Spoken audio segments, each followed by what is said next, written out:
Ejanyanti, ọkọ mi ẹgbẹ́ ní Indonesia, n'ẹgbẹ́ asọsọ obodo ha, n'ẹgbẹ́ ẹgbẹ́ ní obodo adé mma, n'ata ebe a gba ticket, ẹbí Indonesia. Sometimes we present, we don't know of Indonesia for hours. It's causing what to do to solve that problem. Ọmọ náà yóò sọ ní ẹni ẹ. Kí ni ẹ̀rọ ẹ̀kú ọ̀nà? Àtẹ̀kọ́ ní ẹ̀rọ ẹ̀kọ́ ọ̀kú. Àtẹ̀kọ́ ní ẹ̀rọ ẹ̀kọ́ ọ̀kú. But wọ́n kọ́ ọ̀dọ́. You can't come about the session without ọ̀kú. 3 countries of the world have produced the fastest power generation in the past 10 years. India, Vietnam, and Egypt. Through African Development Bank, I spent 1 week in Egypt, going from one power station to another, studying what they've done. I remember pushing them in Nigeria. I never let go back. It's not never done state. I've challenged anybody. I've challenged anybody. Anyone in Nigeria, go and show me a million down I've been the only person in the recent time, apart from Yekenatla, Castina, up 5 billion naira. Anambra State, less 75 billion naira. I'm Nigeria. So, bring it back. I'm not going to see them more and take your baby on the everywhere else for in a bedroom. Whatever God wants to give to me. I want to fix this mountain for the future of our children. And I'm prepared for it. Any day, anytime. We want to bring order over the way, achieve order for everybody. Yes, sir. If I we have no reason to be poor. We have no reason to be a poor country. We have no reason to be part of Mundiago Nagu. All because they didn't actually money. So one country, a tiny country like Israel, a ritual form, that controls the ground, they afford food. Israel is today. The total sum of Israel is 22,000 square kilometers of land.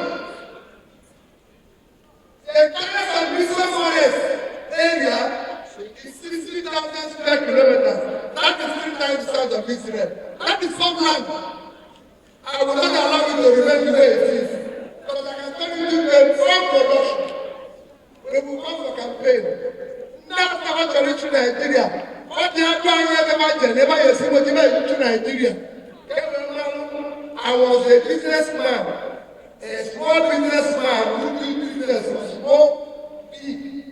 Went into the corporate world, shared banks and everything. I've been a governor, and I challenged the Nigeria. What I had to say about Catholic, I went for them.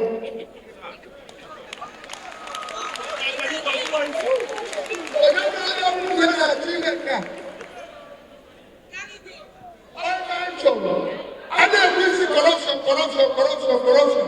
Each music corruption is very easy. How would you do it? We the others,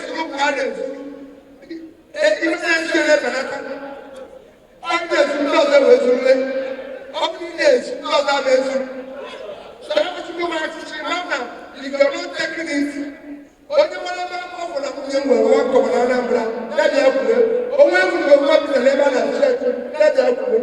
So, corruption will fight back. Corruption doesn't fight back. It's you who have refused to fight corruption. So, people who know about the matter, only Kunia, Shana is the best. Yes, sir. My economic qualification for competition. Qualification at the better than those. When the energy, the capacity, the competency, the capacity, the compassion, the commitment to change Nigeria. So, to move on, so many people, Jenny will every I am one out today, it is a modern doors. Even to we make it. Even number one. That's woman does. I never. Every number one. Peter is contesting for women number one. Yes, sir. Yes, sir. I'm not very easy. Oh, no. You don't know, so you know. But I'm not going back. I'm not going back. One of 774. One of 174. You can't get only number one on 774. The fear I didn't show. All right, I have a Yes, sir. I am a gold look at that. And I have fear. And I have fear. So say,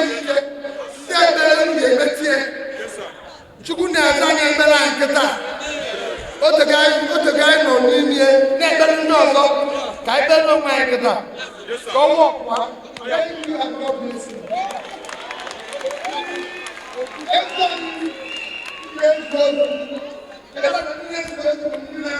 Election. I know I'm confident. Every time I have a bad guy, he left us so that I want to buy them. So don't say you can get it. And I let's see don't walk. See the guy, more meeting. I mean, I want to buy them. I'm going to them. Oh, I can't get them today.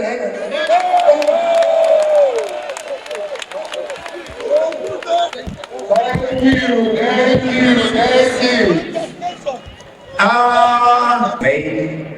And we will rejoice and be glad in it. I submit to gratitude. I submit to everything that lifts the name of the Lord on high.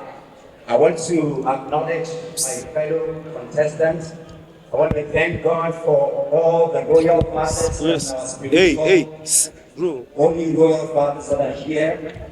I want to thank His Royal Highness. And I want to also acknowledge everybody that is here, especially the individuals that are here. Let me first remind you that this small but mighty comes from a place. My grandmother is from Ogidi. So do not make a mistake when you hear Moses called Ogidi. She personally gave me the name of our roots before she passed on. And know anyone that my wife Ifi is from Akukumi. If you understand the ancestry of what that means. And before you think otherwise, I am from a place called Ogadibo. The last I checked, it is Salibuna. This guy is full-blooded Igbo man here. From bottom to top. I say that because culture is very important. The identity of the people who have changed the status quo of the economic values of the earth cannot be underrated in any way. I am running under the ADC. The ADC is a party of inclusion, is a party of progress. And I tell you, for every Indigo that is here, the Indigos are playing not just prominent role in my party, they are taking position in the apex. And I think if you look at when the Southeast moved into the APC, the entire nation shook. So the APC is a party for the Indigos. That being said, I have been fixing primary schools in the last 5-7 years because I've lived in this part for the last 40 years. I am known as Mr. Project, I have a PhD in environmental resource planning. I've traveled around the world, but yet deeply rooted. AMAC is the most important local council in the country. The president is here. The National Assembly is here. All the ministers are here. All the diaspora embassies are here. Yes, the Indians, in terms of population and the economy, they put AMAC. They are looking for somebody who can represent and undertake the value of their economy, their political dynasty, and the identity that they have value. I am here. My name is Dr. Moses Paul. There is none other that can push the envelope of your purpose and progress. God bless you.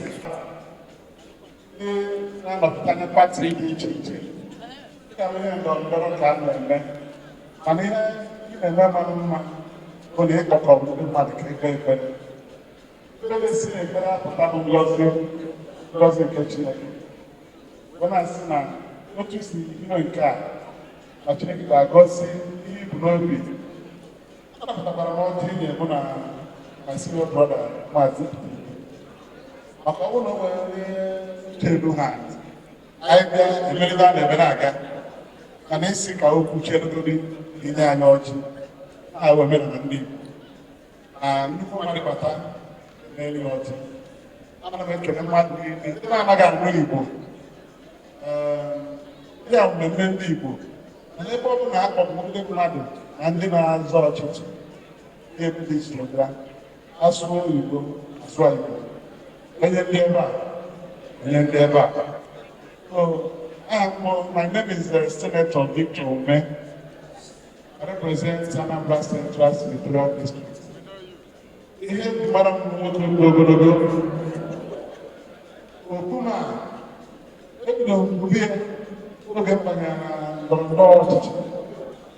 about 26 years ago. From 2001, when people be politics, make up your own. I'm not going to go as a kid. They tell my England, my Europe, America. Every man got friend, and I'm as a immigration, I'm I could go to America. Go to I said, oh, you're here, hey, welcome. I'm cultural ambassador. You will kiss you. I call them Monday, Tanya, Obodos. I make a Pela from Delta State. I know that. Western, a very time and let attack. I'm trying to go to kill you, don't you going to come be born? The one day when I have one new I can only turn for also. You know, I can get a contact. You will not do. You got the name. You will no one of them I'm on my Senate. I don't know my Senate. All when you go talk, they go. And the war was not in Nigeria. If one day it can be very much as a black one, yes, of Melovia. Over make a second all I can be about there and a national assembly, you are the one main bottom. Bottom and I have been the main bottom. I am much than and my neighbor, okay, you buy your food. I don't think I know. Oh, all my this work. You know, as well, you will not keep it now. You never create it. I don't know, I always give an approaches. You know, as chess. You know, when you take it, you know, one year, you will take it to my job. I'll tell you. You got that even cool. Ramana, ebe anya anyị ga-adị bụ na nke anwa kacha nụ nke bụ nke nwanne anyị nwoke si wee bịa ebe atata na-achọ. Ana m ekele unu na n'afọ 2023 maka na unu na-ebe a ụnụ na-arụ ọrụ zọọ ọkpa dị Naijiria mana ndị Igbo nọ n'obodo a etu a ka ọ na-esi mgbe abụọ ka ọ na-ede agba mbụ ọtụmegbe agba abụọ anyị atụma n'ogbe ọzọ ka o were apịla anụ ibe anyị na-achọ bụ ka nwanne anyị nwoke a ọ nọrọ n'isi ibe niile anyị na-achọ na anyị ga-emete ya bụ na uche anyị na ga-adị na ibe niile anyị na-eme ụzọ a ga-esite ka onye a nọ n'isi ndị a na-emegasị ebe a kịta ụnụ na-afọ ndị mmadụ na-abịa na-abịa ụlọ okwu ọ dị mma onye ọ na-ekwu nke ọchịchị onye ọ na-akwe nke ọ ga-adị mma na-eme ihe onye ka esi fụ ndị mmadụ ghara esi emego nke a tupu na-ewerebe nke a n'ọnụ nwa obodo a anyị were nke nnukwu ahụ nye onye ọzọ anyị ga-emetụ ahụ nke nnukwu ka anyị ga na-achọ ọrịfensi ka tinyere ụlọ onye agbara okwu ya nụrụ ntị eji anụ ibe n'ime ọ bụrụ ntị ya ka nke ata na mmadụ ga-enwe uche nke a akwado eze udo ekpere nke anyị na-eme taa aka ekpere n'isi ihe niile ụnụ na-eme ya mgbe niile onye na-ekpe ekpere Chineke agaghị agbahapụ ya ọsị nta a ga-achụ na owere nche ọsọ anyị ga-esi ozi ndọrọ ndọrọ anyị ga-abịa oge ọzọ anyị bịa ndị Igbo anọkọ ọnụ ebe ozi ọkwa ibe na-eme n'obodo a mana ekpere a na-ekpe tata achọrọ m ka m kwado gị na n'otu gị ndị ezekutiv ndị Igbo niile ndị eze niile nọ na ebe a eze ndị Igbo ọha na eze ebe ha nọ ndị eze kere n'ụlọ biko wepụrụ m ụlọ okpuru n'isi ndị m ụlọ nsọpụrụ ọmụmụ ha malike echikere echichi n'ala Igbo o nwere 53 chieftaincy titles ndị Igbo chikere echichi ndị eze n'ala Igbo ọ dị 53 o gosiri na o nwere ihe m na-eme ndị Igbo na Naịjirịa ka nkwado ụlọ na-enye ụlọ 1.5 million naira